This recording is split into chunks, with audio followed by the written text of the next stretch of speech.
Okay, I've just been killing some people in a small quiet booth in E3 and this man's to blame. Ollie, how are you doing? How's E3 treating you? It's tiring, but it's fun. There's a lot of good stuff there this year. Okay, we're here obviously to see Hitman Sniper. Tell us a little bit about it. What's the background? Well, the background of the game has been in development for about a year now, and what we really wanted to try and do was take like the essence of assassination, take one aspect of Agent 47's repertoire and just bring it to a much wider audience on tablet. So we've made a real solid tablet experience. You can play the whole thing with one hand. That's a lot more accessible and actually just delivers a fantastic sandbox sort of sniping experience directly to tablet gamers. With Hitman, it's always very much about the environment, it's about the environmental kills. Now, we demoed a house up in the hills, very plush place, and basically we worked our way around taking out security guards before finally taking out our target.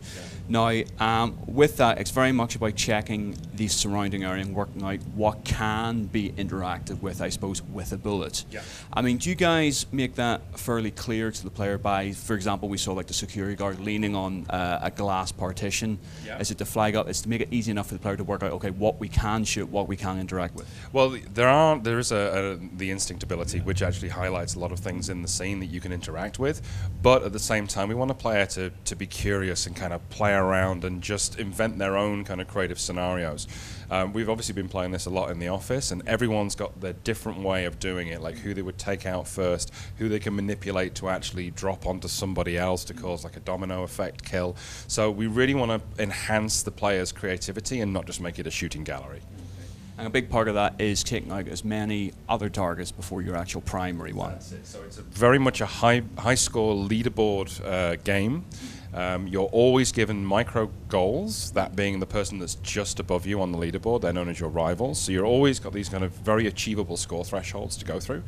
But it's basically about stretching out the tension of taking out these guys as creatively as possible before killing the boss, the mark that you've been actually hired to kill, and banking all of your cash and your score at that point. But as you do, you'll unlock new guns, new weapons, new abilities, and so on that allow you to be even more creative and have even more fun within the level. And with those unlocked guns, those upgrades, I mean, what benefit does that give the player?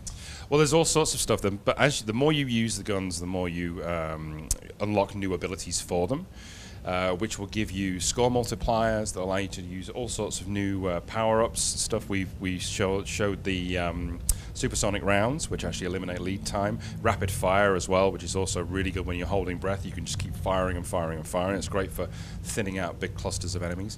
But we've got a whole host of them that you'll unlock as you progress, and each one of the guns has a very different type of personality. Some of them have greater scope ranges. Some of them feel a lot heavier, have slower reload speeds, but are much more powerful. So it's basically about choosing your favorite weapon and choosing your favorite kind of bonuses to attach to that, and then using that within the environment to get the high scores. With making a side game to a pre-existing franchise, when you're developing certain skills, like you say, certain unlocks, abilities and stuff like that, how much do you guys go, you have to be conscious of what the franchise has done prior or what would fit in with the franchise? Yeah. How do you tackle that problem? Well, working with the guys from IO, they've actually been fantastic to work with. They've given us a lot of sort of creative freedom. And we've basically, even the story for the game is kind of like, it's agnostic to the start timeline. It doesn't really necessarily fit in any point, right?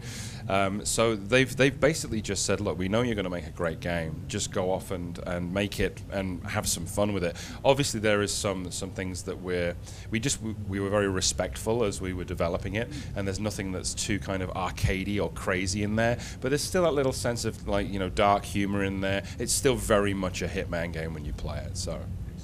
And talking about it not really being tied into any specific time frame within the timeline of the Hitman series, how do the different levels play out? I mean, in a story's way, is it the argument that this is various missions, various hits from across the career, or is there more like a more linear progression between those different hits? No, it's you can dive in, you can play any one of the contracts that we have planned in any order that you want to. So it's almost like the greatest hits. Yeah. Literally, there you go. There you go. You heard it here first.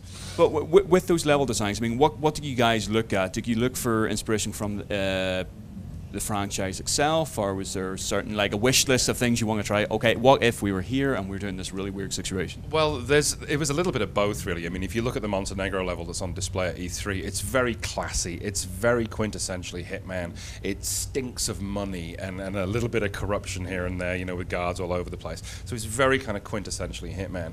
But some of the other contracts that we have, they all have different flavors. We basically wanted every single contract to feel very different and have a different style of gameplay that's embedded into it as well. So there is a kind of world tour globe-trotting feel to this kind of thing. But like I say, you can play them in any order for whatever kind of suits your mood at the time. I have to say, I really small thing, but I do love the reload animation and the sort of feel the flow to it as you're touching. How do you guys work out, implement those sort of ideas, that something that feels not only nice to the player, but also obviously feels completely accurate and 100% wherever you're touching? Well, we spent a lot of time on getting the 3 C's of the game right. It had to be accessible. We didn't want to bring a tablet, a game like Sniper to tablet and have a whole myriad of buttons and, like, you know, radial dials to zoom in and so on.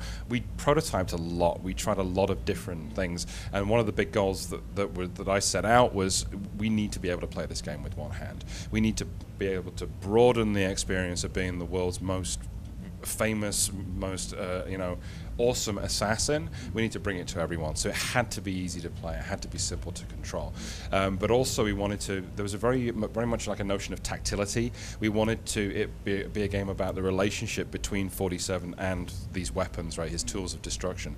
So the closer we can get to that, the closer we can actually get you to feel like you're playing with the weapons, the more important that was. Well, you guys are locked in this rather comfy room for the next few days, but once you leave E3, what's the game plan for you guys? Well, we're going into soft launch. We're just ironing out a few bugs now. We're going into soft launch, and the game will be available in the fall. Okay, and are we talking Android, iOS? What's the plan? It's going to be iOS, and there'll be an Android version that's following shortly after. Can we ask about price? It's free.